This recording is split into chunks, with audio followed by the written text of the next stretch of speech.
Oh, as they start. this is exactly what's happening right now. I mean, I don't know a single CMO. I don't know a single public company that I've talked to that this isn't this is board level conversation.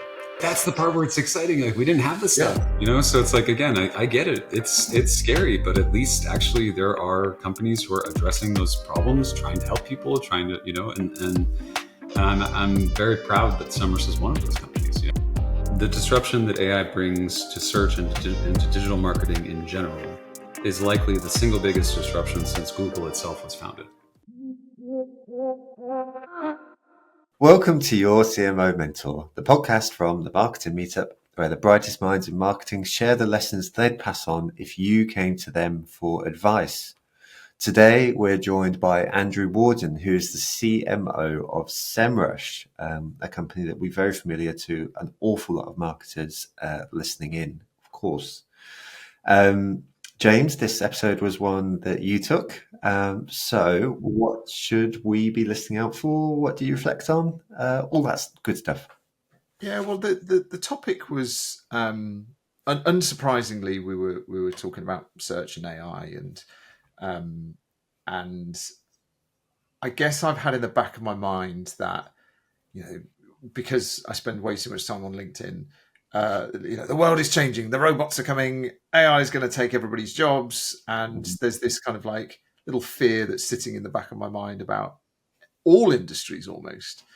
And Andrew gave a really kind of level response on it. He just kind of brought all that tension down and made it clear that we're still going to need people working on SEO.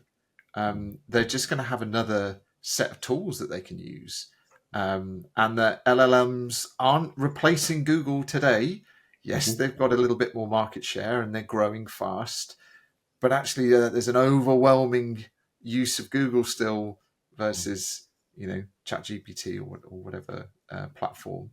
And so I think he brought a bit of calmness to the story, and just made it sound, I guess, more exciting that there's opportunity out there rather than just sort of throwing blind panic out about the fact that AI is going to take our jobs. Because if you listen to him, it's not in that sense. And I think the way you positioned it was opportunity, and that actually made me finish the conversation feeling like quite buoyed about it and quite excited about as marketers what we've got ahead.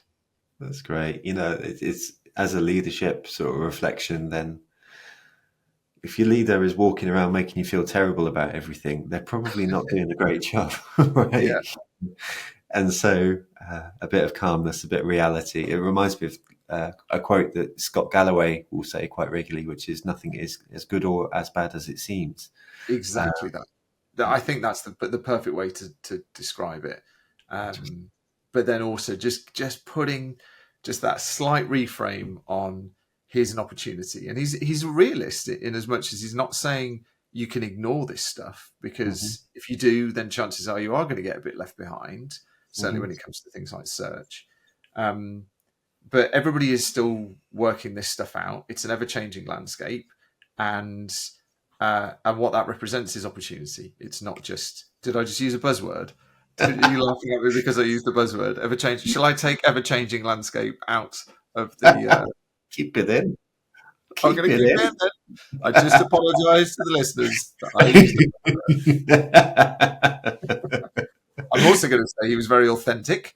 Nice, There we go. There's another one, and we'll circle back to this kind of language in the next episode. I better shut up. Let's take a deep dive into the episode, James. let's deep dive and bring it to the table. Let's go. Well, thank you for joining today, Andrew. It's an absolute pleasure to have you here. With all of our guests so far on Your CMO Mentor, we start off with the same questions that we do with everyone. And our first question, it's a quick fire round. Our first question is, if you were starting out in marketing today, what skill would you cultivate first? It's a great question. I have three very quick answers. More and more I see critical thinking skills. It sounds very basic, but it's so important, which connects also to analytical skills and numbers proficiency. You would be amazed at, especially, it depends on the size of the company. You could be a very small marketing team, a large marketing team. But it's amazing to me in the day-to-day when that I see some marketers, they stop being critical of themselves and of the things that they're doing to drive growth, or just asking the question, should we be doing this? Should we stop doing this? Is it working for us? So the critical thinking part for me is crucial, especially right now. And of course, thirdly, AI mentality, and the willingness to embrace new ways of working. This for me, I'm not sure if it's a skill or if it's a trait or a characteristic, I'm not sure, but this is what I look for in people. Yeah. And that kind of like leads me on to my second question, which is that the behavioral trait in a marketer that you value or you admire in others. Are there things in your team where you're like, oh, that's the one? Absolutely. For me, I look for willingness to get shit done. Just straight away, the idea of extreme accountability. For me, it's the makers who get things done. Don't get me wrong. Thinkers, strategists are good. But the best combination is when you have a strategist and someone who's executing. The ones who are executing are gold. Yeah. Getting it done is what matters for me. Yeah, I love that. It's something I heard a talk in our London event from a big agency where they would get the designers to deliver the designs to the clients themselves, because they were the doers and they wanted that, the sort of connection there. And it's they're getting stuff done, which is lovely. I think that's great. On to number 3. What would be who would be your dream mentor and why? This is a really tough one. I've got a couple of answers. I think, I think the work that Elizabeth Rutledge does at Amex has been pretty outstanding, over the last several years, if not decade. The way that brand has just continued to grow, and especially through COVID and financial crises and all of these things, it's pretty incredible. Of course, like Johnny Ive at Apple, there's lots of others that I would pick. But I think, that's a very tricky one to answer. If I could pick up the phone, I think maybe also Jonathan Mildenhall from Airbnb, who's now at Rocket. Just tremendous talent. Would love to be under the wing. Well, let's hope they're listening in, and they'll drop you a DM on LinkedIn, and we would have connected you. That'd be great, wouldn't it? I don't know whether you've had mentors throughout your career, but what's the biggest lesson you feel like a mentor has taught you? Humbleness and humility. Nice. I think are most crucial. So, not least the idea of double clicking on criticality, critical thinking. Always saying exactly what you think in a meeting, being direct, but also being polite. But ultimately the humility part, right? Being humble, no matter where you are in career, you have to remember, you have to meet people where they are.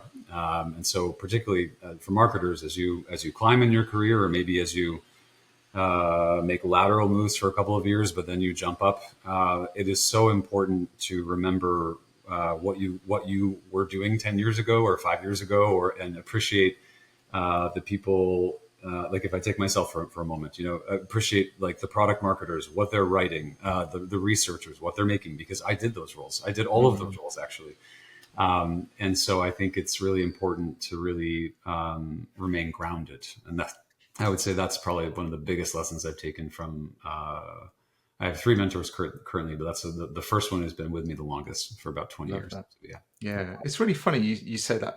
Pretty much we've done quite a few of these interviews so far, and I've been astounded as to how little ego there is in that sort of top level marketing role. You'd expect a bit more chest puffed out. I'm at the top, but actually the real standout stars have that humility. Well, let's be clear. It exists. I've seen it.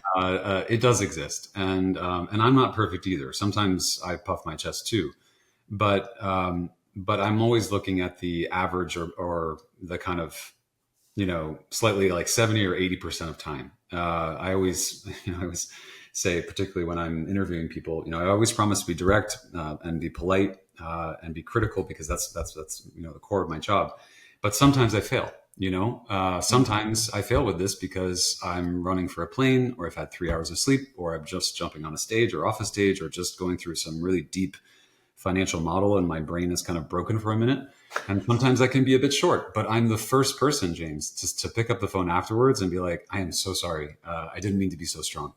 Yeah. So it does exist. But you're right. I would agree with you that in the kind of top tiers for CMOs, you're right. It's this kind of humility, this kind of respect for the learning of what marketers and the journey of what marketers go through over the course of their careers to get where they are. Yeah. And just speaking personally, like, having performed virtually every function within marketing in public and private companies, it takes a lot. And I really appreciate the work, and I know what it takes to deliver those things. So, and plus the last thing I'm going to do is, hire top talent and then, puff my chest all the time and have some big attitude problem. It's just like the worst thing to do. I've been in those scenarios where I've had bosses like that too. It just doesn't work. Yeah. It's lovely. You get such joy from getting somebody who is at a much earlier stage of their career coming in and teaching you something. I find that really refreshing. Sure. And quite exciting as well. So it's I mean, the best part of my job when we get into mentoring discussions, or someone asks for a sounding board, or how can I make this stronger, or what do you think about, if we were to do this the end of next year, and you can actually start to see those light bulb moments. And the favorite part of my day is putting like an anchor, dropping what I call an anchor somehow in the future, so whatever your time series, whatever you like. But planting a seed for an idea, and then a VP or someone coming back maybe 6 months later saying, I have this amazing idea. I want to do. And for me, because for me, I don't care. I need zero credit. I need zero attention for anything that I do. It's like my absolute pleasure when someone picks up an idea and then goes and models it and then goes and creates it and they own it. Yeah. And even if I'm technically the source of that idea, I don't care. What I care is they're fired up about it, and they believe it's their own, and so I think that's what I mean also about the humility part too. It's like, well, why don't you consider this? And then people kind of forget about it until something else comes up and they say, oh, where did this? Oh yeah, let's run this to ground. It's really interesting. I love that. It's we have this line in our business, positively lovely, which is a very British twee sounding phrase, but it's actually at the core, it's kindness and it's generosity, and it's we encourage people in our events to come and think about how they can make the event better, and we encourage marketers in general to behave like this, because that's where real magic can happen. So I feel like you're embodying it really, really nicely. And then the final one is, what is one piece of marketing advice you wish you'd had earlier in your career? I think that the most important point is to keep the work simple, keep it connected to the customer. It really depends on what kind of marketer you are, where you are, what kind of business you're in. But as marketers, we love to complicate things. We love to surround ourselves with all kinds of data, which is good. But is it the right kind of data? Does it matter for us? Is the quality good?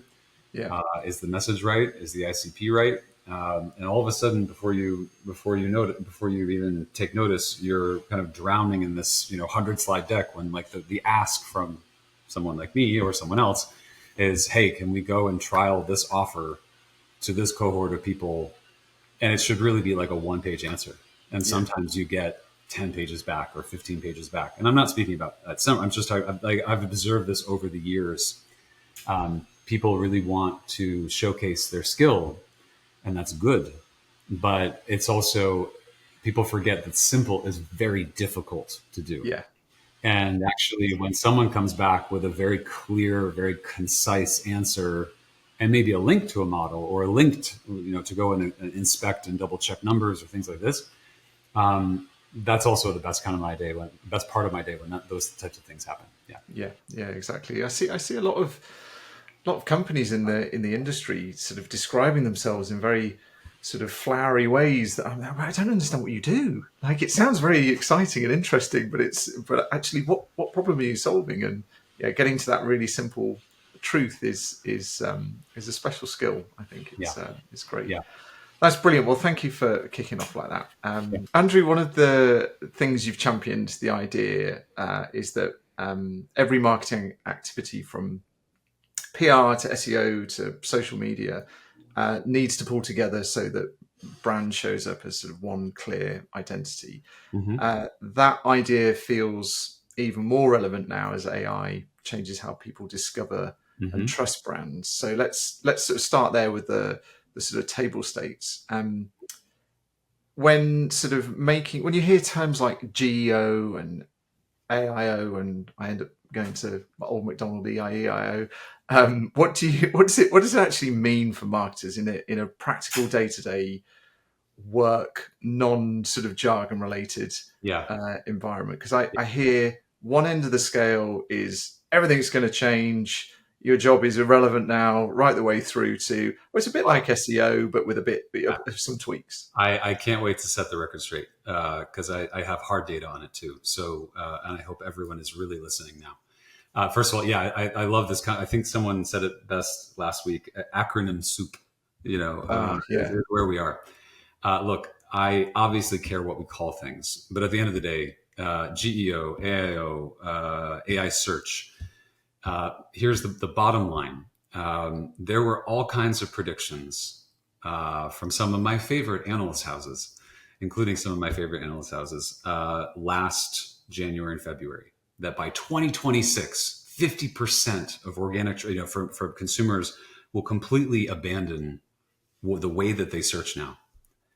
And it's November 14th, 2025, right? So it's like 18, 19 months later. Nothing could be further from that. It's completely untrue. As of today, 94.4% of searches are still happening on Google. Yeah. It doesn't mean, by the way, that LLMs and all of the new search, like that all of this doesn't matter. Of course it matters. But there's a reason that there are companies that produce hype cycles. There's a reason that people get very wrapped up and frankly enraptured in new ways of working and new technologies, and fear as well that my job is going to be replaced. All of this stuff. The bottom line is Google is no longer the only front door.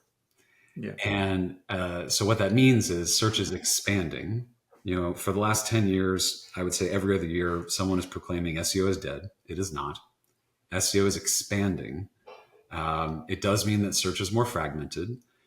But personally, as a CMO of a company who specializes in this and knows something about it, I see this as a significant upside and opportunity for digital marketers and for SEOs.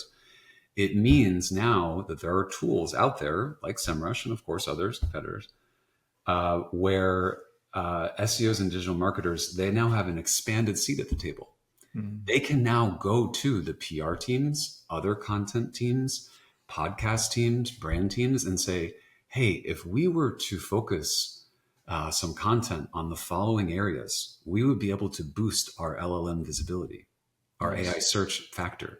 So actually, CMOs should be turning more and more to the SEO team, which for a lot of people, it's been the converse of that, where it's been my organic traffic is tanked. How come you guys aren't fixing this? This is a major problem for our business. Our organic traffic, the overall funnel is declining, which means revenue is declining. But there's some catch up here. And a lot of people have been pivoting way too strongly away from traditional SEO, which I hate this term, but it's kind of what we have. Yeah. Because it sounds old, or older or old fashioned rather. But the reality is it's the winning combination for digital brand visibility and for overall online visibility for your brand, and the consistency like you started with. That equation is traditional SEO plus AI search and GEO. Like it's all together. Yeah. And actually, as of last week, we launched Semrush One, which is this whole new incremental tool set. This is on the PLG side of our business. I'd say for smaller businesses or mid businesses. Our enterprise products have already had that for at least over a year. But now these tools are literally at the hands of marketers globally.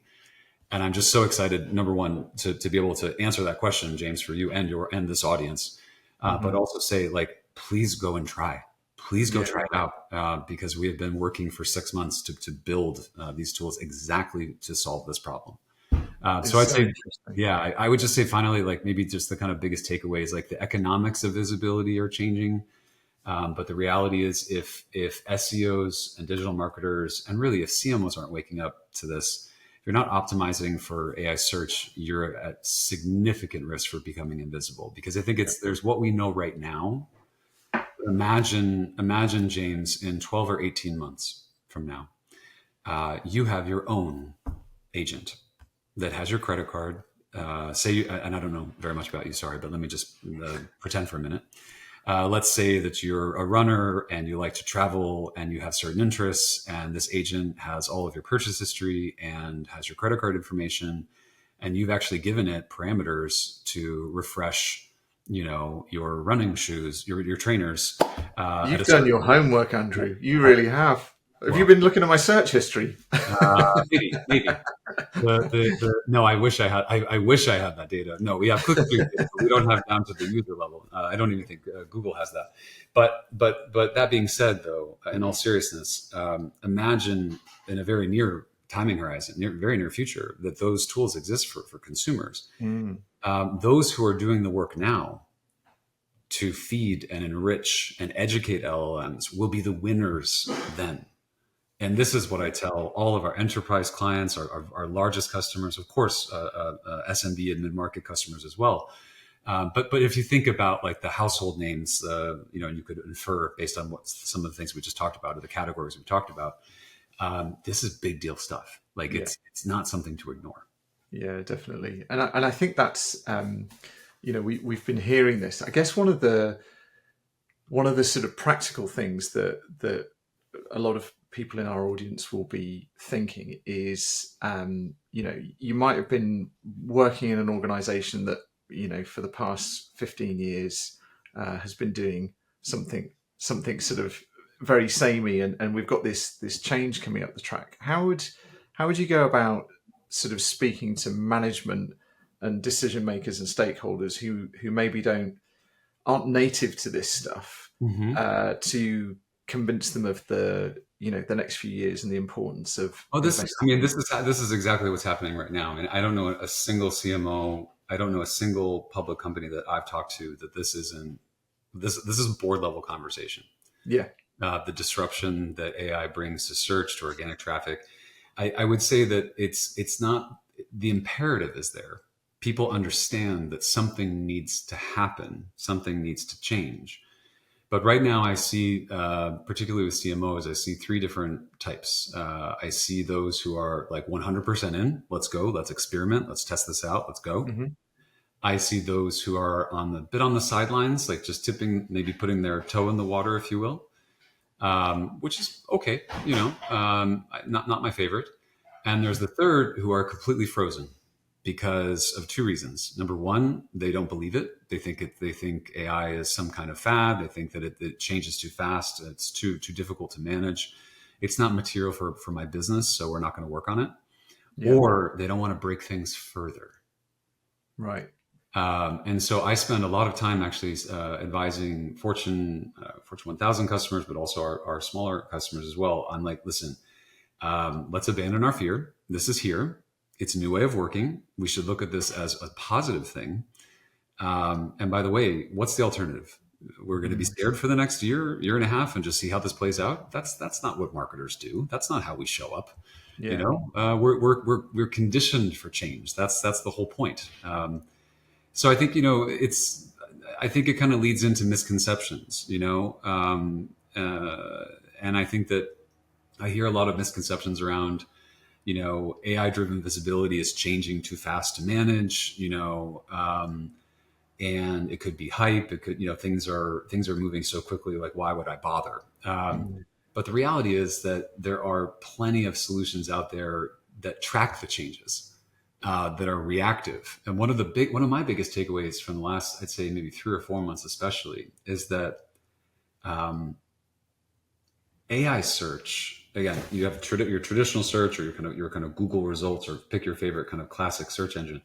But what's really fascinating to me as a marketer is that LLMs are really starting to behave. AI search is starting to behave almost like paid channels. Right. Whereas in the past, you would have your SEO teams working on content strategies, and you would actually see the result on much more of a longer tail. It could take a minimum of 3 to 6 months before there's like any kind of material ranking, and then you have really highly qualified traffic coming through, and then conversions. But now we're seeing in as little as 48 hours changes that are made both on like traditional SEO, so on blog pages, for example, but also things like podcasts, things like Reddit, on Quora, on YouTube, all of these, even LinkedIn, and especially in PR, which most CMOs have kind of abandoned post-COVID because there's only a quarter of the journalists available post-COVID. Like the roles literally don't exist, so the competition is so high. So I think what's really fascinating to me is that that's part of this education, not only at board level, but also at like true operator level within SEO teams of, hey, your models, they need to be updated. Like this is no longer about this long tail. What are we going to get for these investments? We actually start to see the behavior of AI search in that channel, if you will. It's hyper dynamic. And I think no one could have, including me, could have predicted that. So I think this is where there's this kind of misconception that things are moving too quickly. I shouldn't jump in, but actually this is exactly the time, to make sure that you, I like to use the expression of like just jumping in the lake, like this is not a toe in the water thing. This is like you're swimming with your team. And that's what I'm doing right now. I suppose there's a lot of brands, a lot of people out there who don't know what is next, and it's still very new to them, and so everybody's kind of in that experimental stage as opposed to the traditional. I know, but that's good. But that's good. But I guess my point is people need to start finding comfort in that part of the case. Like there is no 100% answer for the next 2 years like we had before. Before we used to, as digital marketers, we would have a Google algorithm update. I don't know, a couple times a year. And then all of a sudden it accelerates to 12 or 18 times a year, something like this. And now we have to assume that it's almost like a weekly change with LLMs and with AI search. And eventually it will be real time. Yeah. And so I just think like, the idea of standing on the sidelines, or the idea of thinking that this is like too fast to manage, or it's not important for our business. It's like, I'm willing to pick a fight with anybody about that, in the most playful kind of way. But it is just so fundamentally important for businesses of all sizes to focus on this. Yeah, no, that's brilliant. And I guess, I'm thinking back to when I used to work in a big agency that my old boss used to call them like black hat SEO techniques. And we always were quite sort of diligent about making sure that we weren't doing the short term, how do we trick the algorithm? And presumably there's ways to get to appear in LLMs. But I'm interested in the balance between appeasing these LLMs and algorithms and sort of chasing visibility and building brand. And is there how do you balance that at Semrush, for instance? Yeah, well, first of all, they're not mutually exclusive. I mean, it's one and the same. And no one on our team is chasing LLMs. It's additive or accretive to our SEO strategy. So that's what I mean about traditional SEO plus AI search plus GEO, the whole piece. So basically what it means is our team, who looks after organic search non-brand and our owned media, or our kind of owned properties, if you will, Semrush.com or the blogs or Third Door Media or other areas of our portfolio. They have added this to their workflow. So we have hard data that, it's about 70% of our visibility in LLMs actually comes from our traditional SEO work. Got you. So if we were to somehow change this calculus so significantly, if I were to say, James, you should no longer spend 80% of your time on these things, you should flip it or pivot to LLMs, that actually might hamstring us. So we're not doing that. For me, it's accretive. For me, and this is the fun part, like most SEOs right now, most people I talk to are like, all right, let's go. This is new. This is interesting. It's cool, I find that it's the folks you referenced a few minutes ago. It's like folks who've known about these channels for 10 years or longer, who are not necessarily practitioners, who require more education. And by the way, there's nothing wrong with that, but it does take time to educate people. It takes time to educate buyers as well, customers. And that's kind of like the pleasure of the job. What can I say? Yeah. It's a crucial part. It's really interesting, actually, that framing of them being, SEOs being excited about the future, Sure. as opposed to going, the robots are coming for our jobs. It's like, no, actually, this is the opportunity you've probably been waiting for some. Well, think about it. Think about it. It was 2 years ago when all the low code, no code stuff came out. Yeah. Right. Sorry, it's been around before then, but with the acceleration of AI, the proliferation of AI, in the context of developing software, and that was where it's like coding is dead. What happened? Nothing. Still plenty of developers. No change. No. What's helped is that you absolutely have this like incremental value for a developer to spot bugs, to propose new code, to propose things. It's the same thing for SEOs. Like this is now, you've got the generative AI part where you can help me write something. And Semrush also has tools for this too, to propose based off all of your project data and your domain data for your whole tenure of being a Semrush customer, that then proposes content that is most likely to rank. But it still requires you to go in as a human being and go in and edit and make adjustments and make tweaks to make it just absolutely perfect. But it doesn't replace your job, and it's not going to do that. So I think if that comes to bear, that's likely in like a 5+ years out position. Is it possible? Yes, but at the same time, I think it's highly unlikely, and I'll tell you why. If generative AI takes over all of these types of roles, every company will sound the same. Brand will actually be more important than ever, because in a world of sameness, how do you stand out? And so if anything, that's why I really lead with this message, because I really believe it, like in my core, that SEOs and digital marketers and those who are in this technical camp really have this expanded seat at the table, because you now have all these new tools to go and advise the brand function, PR function, content, like even on the paid side.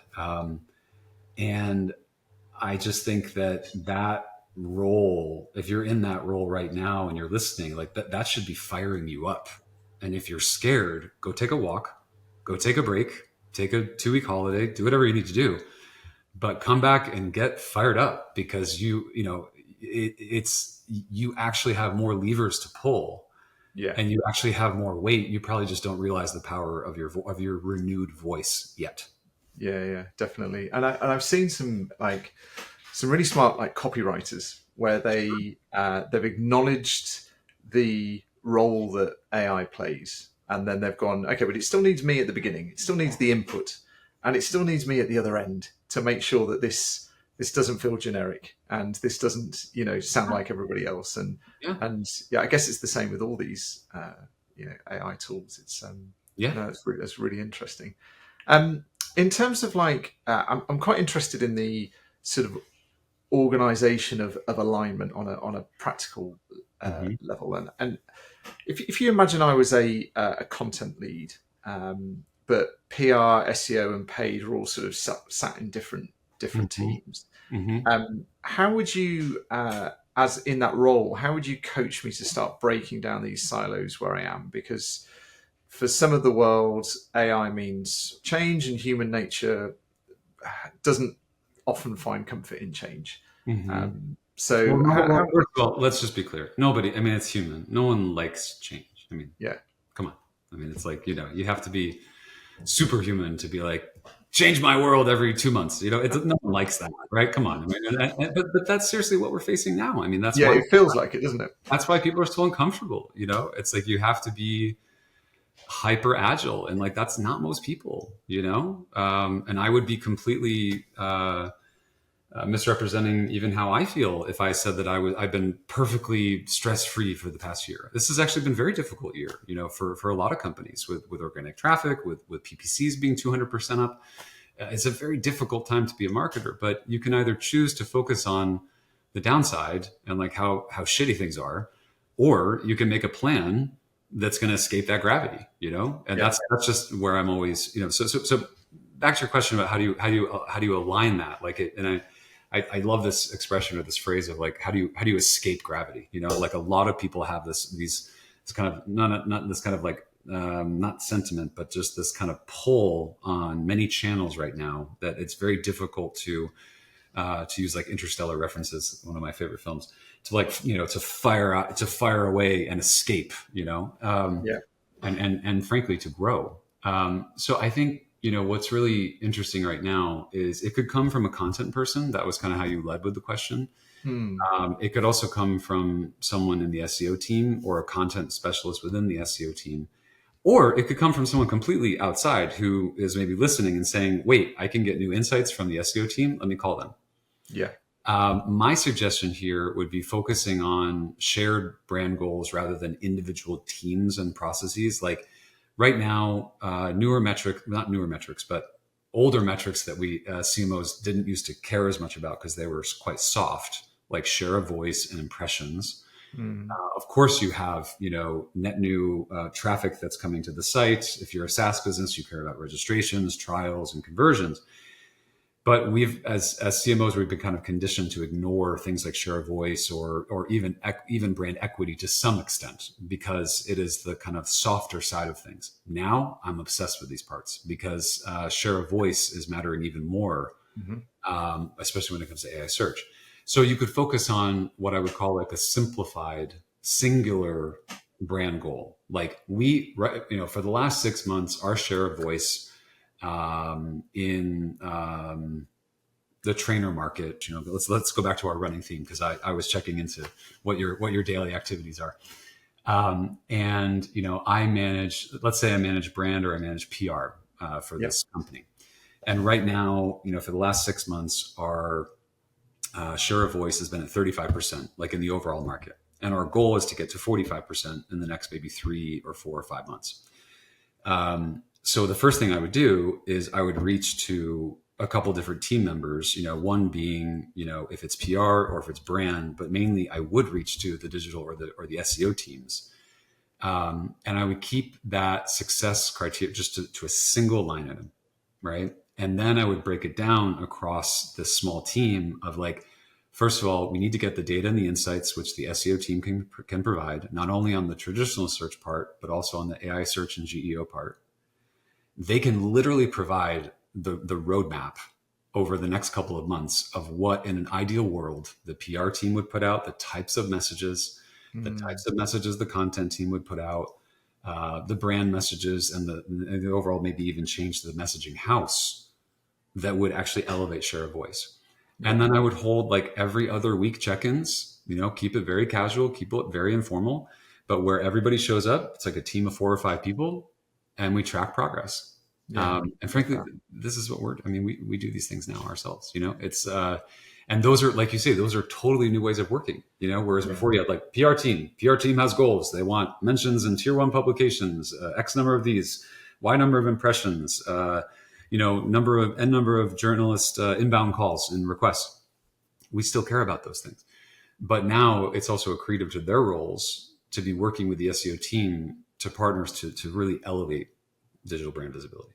Yeah, I love that. And it's, I think it was Semrush that Joe used to do a sentiment analysis with our own brand. So we put in a load of other sort of communities, publications, that sort of thing. And it's been, I don't exaggerate when I say it has been game changing for us when we've been talking to brands about partnering with them, because we've gone, rather than this is how much traffic we've got, this is how many click-throughs we've got this thing, this sentiment score going, like, this is the thing that's sat at like 85%, whereas everybody else is at about 50%. Like, there is more trust here. Like, and there's the data to prove it. And it's become, it's like our metrics have changed in a sense, and our goal has changed. It's like that's the thing that really matters to us is trust, Yeah. and actually all the things that we do have to ladder up to that. Sure. And Sure. I love that. I think the tools we have available today are incredible. But that's the part where it's exciting. Like we didn't have this Yeah. stuff, so it's like, again, I get it. It's scary, but at least actually there are companies who are addressing those problems, trying to help people, trying to, and I'm very proud that Semrush is one of those companies, and I'm proud to be, we're working, frankly speaking, we're working our asses off to make sure that we can get these tools in people's hands because people want them. Everyone is asking us for them, How do you, certainly with your own team, how do you help marketers stay adaptable, sort of evolving how they measure success and collaborate without them feeling like the ground is always shifting beneath them? Like, do you find there's a tipping point where you're like, there's a new thing, there's a new thing, there's a new thing, and all of a sudden everybody looks like a rabbit in the headlights, versus being a bit too casual about it? Like, how do you find that balance? Yeah, I think, look, this is like, I agree that the disruption that AI brings to search and to digital marketing in general is likely the single biggest disruption since Google itself was founded. Like, I would argue that. So point number two, marketers are used to constant change. They're, I'm always amazed. Again, one of our favorite analyst houses each year publishes marketing budgets will be cut by X% next year. And everyone's like, oh my God, I don't understand. It's kind of like, pick your favorite holiday that happens in December or in June or whatever. It's like, it's so predictable for me. It's like, to be more kind of hip, it's basic, it's like, okay, something changed. Yeah. And so for me, marketing is one of the most dynamic fields out there, least predictable, first ones to be criticized. Everyone can do marketing, everyone can have a better message. Everyone can build a brand. That's fine. You can have those opinions. But I think, when I think about how to keep and to help and keep people adaptable, I think about things like, if you're not able to accommodate change, if you don't thrive off of this kind of certain level of not being able to predict things, or a certain level of uncertainty, and let's call it like 10 or 15 or 20%, like, it's probably not right for you. I don't know how else to say that. Like, I mean it in the most genuine and like the biggest heart I have. Like, it's not easy, And so, firstly, when I bring people into the team, or when I manage or mentor folks, I'm always checking about the propensity for and looking for people who lean into change, because. And conversely, that scares the shit out of me when people are like reticent to change. Yeah. Because I can tell you, and again, in all humility, like, I'm no one special, but like the things that I do you think I am doing these things because I stayed doing what I was doing when I was 22? You know what I mean? It's completely impossible to grow in career and to grow in expertise and all of these things. You have to get uncomfortable.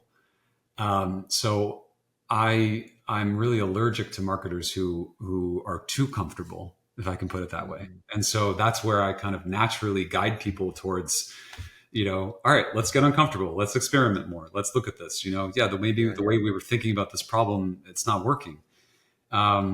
Overall, I just think there's this shared purpose, though, that marketers want to be excited about what they're marketing, like marketing the product that they really believe in, or they're offering. And frankly, people who are naturally ambitious and competitive. I mean, marketing is not that different than sales, right? It's very competitive. You want to have some kind of leaderboard. You want to see the best kind of content, who's winning, what are we learning from those who are winning? And also, what are we learning from those whose campaigns are not winning? There's value in that too. I don't believe every failed experiment or every failed campaign is a failure. I actually think it's paying for knowledge, and it's about understanding what to do better next time. Yeah, I love that. And it loops beautifully back to how you started. This kind of like leaning into change actually loops back really nice to that humility point that you brought in right at the beginning. Is like having that openness to go, I actually don't know, but we're going to find out. Let's experiment. Well, and getting back to your question about staying adaptable, it's like it's the marketers I trust the most who say, that's a great question. I don't know the answer. Let me go find out. It's the ones who start to play with numbers and start to, because marketers can tell us any story they want with data, right? Yeah. These are traps I fell into early in my career. It's called dancing. Don't dance for your manager or your boss or your board. Like, just call it and say, this didn't work, or this is working, or I don't have a clue. Let me find out, and let me come back to you with an answer. It's such good advice. It's again, it sounds very basic, but you would be amazed at the number of times I see this everywhere. It's very, very hard thing to focus on, but it kind of connects back to the simplicity of things. You know, it's like, if you don't know an answer, just say it. It doesn't mean you're bad at your job. It doesn't mean that you're not the SME. It just means that you've been working for 10 hours already today, and that's just something that's maybe on your list and you haven't gotten to, but we're going to prioritize it for tomorrow morning. You know, I think it's great. I always look for a clip in these interviews, and I think I've like been writing down timestamps, and I'm like, I think that's the hook for me. I think you've summarized it beautifully. We're coming kind of towards the end of this, but we put it out to the community to create a scenario for the people that we're speaking to. And so somebody's written in, and I'm just going to read this out if this is okay. So they are a marketing manager at a SaaS company. And I don't know the size of it, but it says, my CEO is pushing hard for more visibility in AI tools. They want our brand to show up when people ask for the best product like ours. My team is stretched thin across SEO, social, PR, and each one's chasing its own goals. How would you help pull those threads together to build something coordinated, credible, while keeping the team motivated and sane? Yep. That's a great community question. And I think it connects back a little bit to what I was saying earlier about, the expanded seat. I would say, okay, I'm this marketing manager. Knowing what I know now, I would stand up a very, very small team. We're stretched thin. We have let's just say we have 2 or 3 people running SEO. We have 1 person running social media, and we have 1 PR person, maybe through agency. So we get those team leads together and we say, okay, we need help. We need help from the SEO team and the AI visibility team, if you will, or the GEO team. Again, acronym salad or whatever. But the truth is, that's where to start. And this is like an hour of time where that person or that team, and again, sorry for a shameless plug, but you can use Semrush One to go and find these, to go. I mean, there's a 7-day free trial. I hope you become a paying customer, of course. I hope you see value. But you go to Semrush One, you absolutely enter your project names, your domains, like what you're looking to get. And it literally gives you the visibility, your current score, where you are. I would then say, as a group, look, we want to collectively get this score from X to Y. And then I would say, again, as the lead for SEO, I would say to this marketing manager, okay, these are the things that we can do over the next 2 or 3 weeks. Let's start small. We can do 1 or 2 pieces of content that are connected to these levers that will help us improve, and then start to test it out. But it has to be like in small increments. I think this is it's kind of inherent in the question. There's some kind of assumption here that it's going to be this huge lift. It's going to be this huge thing. Like, I don't have time. I'm already stretched. My CEO is like all over me. It's their job. They will be, and they should. Just accept that part. It's okay. It's okay if they're grumpy. They should be grumpy. I'm just being honest. It's a grumpy moment. It's just a grumpy moment. It's just how it is. It's work, it's life, it's business. Like, every day doesn't have to be rosy. It's okay. Marketers, I think, need even more resilience right now, and even more kind of steady hands.